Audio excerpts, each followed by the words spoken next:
Yep, we're right back. Had to pause the video. Unexpected interruptions. It's okay. We don't mind them. Sometimes we do, but whatever.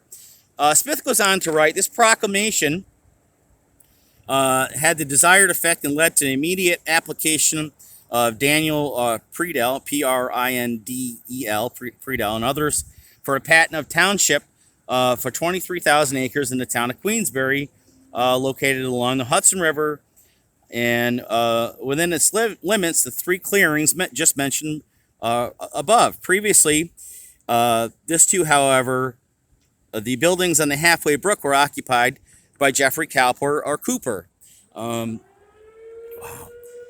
also being spelt both ways, who was without a doubt the first white inhabitant to make a prominent residence in the town.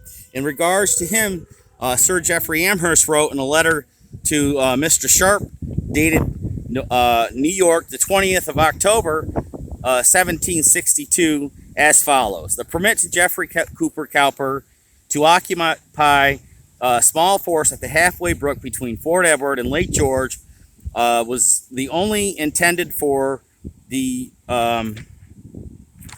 preservation of the barracks and etc.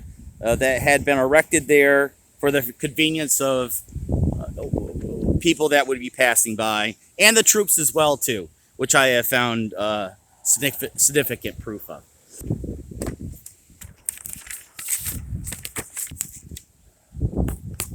The 7 Mile Post, which was also, the 7 Mile Post here is also mentioned on the tablet down below, and it talks about it being associated with the Half-Way Brook, Fort Amherst, and that time period. At the 7 Mile Post, a blockhouse and stockade was enclosed, which occupied the rise of the ground just north of the brook, west of the road, where the residence of W.H. Parker from 1755 to Revolutionary times was occupied. I did find other documentation that supports Parker's whereabouts and presence near the Half-Way Brook, but I did not find, I only found 2 sources that supported that. There was other residents that I found, not only within the town of Queensbury's records, but also my other historical findings that would suggest that Parker was there or was here.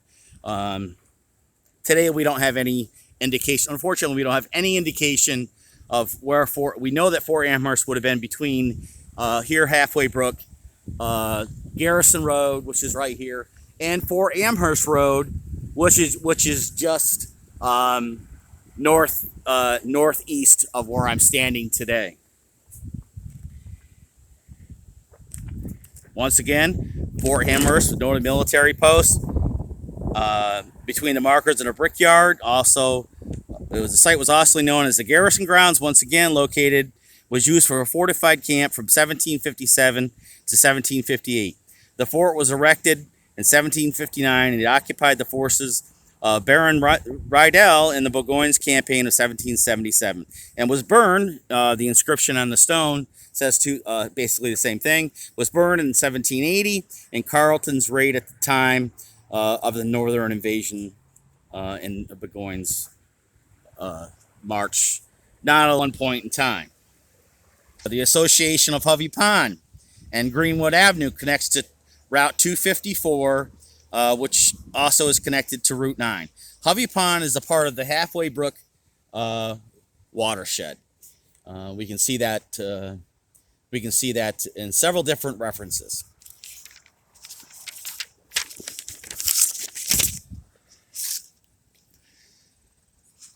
So going on to further on, occupying the British during the Burgoyne campaign, burned in 1780 in Carleton's raid. We already talked about that. Jeffrey Amherst's work was able to access that, and it was written or edited by John Clarence Webster. Webster wrote, and Amherst wrote November 5th, 1759. I sent to all artillery and stores allotted at the Fort George and Fort Edward. One of his soldiers arrived with provisions from Ticonderoga.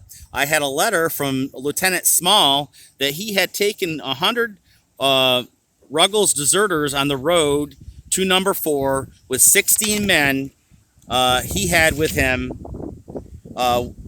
when they had left and marched them to the camp. For 5th, 1759. And I ordered bread for 8 days and was sent over to the lake for Major Hawk's party and other officers, and 30 men were to take up some deserters with Lieutenant Small. Just going on, just looking here. Hold on a second. And moving on. Captain Knox, John Knox's work talks about Fort Amherst, Half-Way Brook, and its connection also. They wrote on June 13th, a scout from the Sacandaga, or they spelled it Sagendaga. I referenced that to the Sacandaga Valley or Sacandaga Lake. So they had some scouts that were scouting the Sacandaga Lake region. And one of them said some of the Indians had passed by and sent a party nearby. Detached Colonel Grant with a regiment of 500 provincials and a company of Gage's men, 1 ranger and 1 Indian with 2 6-pounders to erect a post at the Half-Way Brook location. And this was dated June 13th. I think it was either 1776 or 1777. It might have been before that, but that's okay. Once again, Fort Amherst and